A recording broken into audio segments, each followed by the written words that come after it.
এই কচুটা খেতে আমার খুব ভালো লাগে। এইটা হচ্ছে যে আপনি চিংড়ি মাছ, শুঁটকি অথবা ভর্তা, ইভেন মাছ, মাংস সব কিছুর সাথে যায়।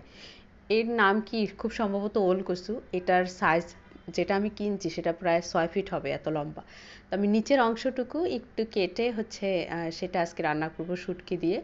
এটা রান্না করার জন্য ওটা আমি উপরের অংশটুকু ফেলে দিয়ে তারপর হচ্ছে ছোটো টুকরো করে কেটে নিয়ে আগে গরম পানিতে সেদ্ধ করে নিছি।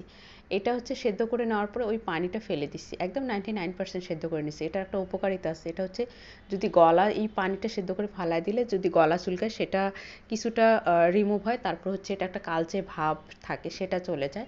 এই জন্য সেদ্ধ করে পানিটা ফালাই দেওয়া বেশ উপকার। যেহেতু আমি শুটকি দিয়ে রান্না করব, এই জন্য আমি হচ্ছে রসুন গোটা গোটা কাটি নেই আর কি, কোয়াটা গোটা গোটা করে দিয়েছি। ঠিক একইভাবে পেঁয়াজটা আমি 4 ফালি মানে বড় বড় টুকরো করে কেটে নিয়েছি। এটা মোটেও লাল করে ভাজবো না, শুধুমাত্র একটু সাদা সাদাই থাকবে। তার মধ্যে হচ্ছে আমি শুটকি দিয়ে দিলাম। শুটকি আপনার ইচ্ছা মতো যে কোনো শুটকি দিতে পারেন।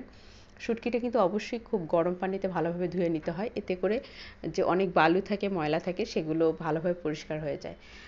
শুটকি রান্না আর কচুতে একটু ঝাল বেশি করে দিতে হয়। আমি গুঁড়ামরিচ ভালোই দিচ্ছি, তারপর একটু হলুদ গুঁড়া, স্বাদ মতো লবণ দিয়ে একটু নেড়ে নিচ্ছি।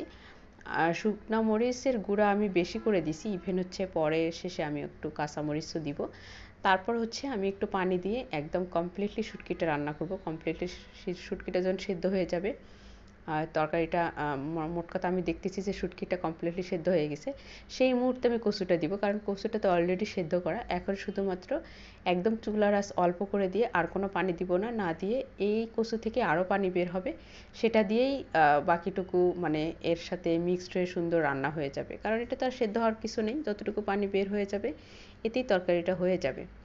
আর এই অবস্থায় আমি আরও কয়েকটা কাঁচামরিচ, গোটা কাঁচামরিচ দিয়ে এখন হচ্ছে ঢেকে দিচ্ছি। এই কাঁচামরিচ দেওয়ার কারণে কাঁচামরিচের একটা ফ্লেভার, তারপর হচ্ছে আরও একটু ঝাল হবে। ঝাল একটু মরিচ বেশি দিতে হয়, তারপর গলা চুলকানোটা থাকে না। আর ওটা কীভাবে যেন অ্যাবজর্ব করে নেয়, মানে অনেক মরিচ দিলেও খুব বেশি ঝাল লাগে না, আর একটু শুটকিতে একটু ঝাল ঝাল খেতে ভালোই লাগে। তরকারিটা আমার কমপ্লিটলি হয়ে গেছে। এটা আমার খুবই খুবই মজা লাগে। ওই যে বললাম এই কচুটা শুধু শুটকি না, চিংড়ি মাছ দিয়ে রান্না করলে আমার খুব ভালো লাগে। এই জন্য এই কচুটা আমি এনে হচ্ছে স্টোর করে রেখে দিই, সেদ্ধ করে ডিপ ফ্রিজে রেখে দিলে অনেক দিন খাওয়া যায়। সবাই ভালো থাকবেন, আল্লাহ হাফেজ, আসসালামু আলাইকুম।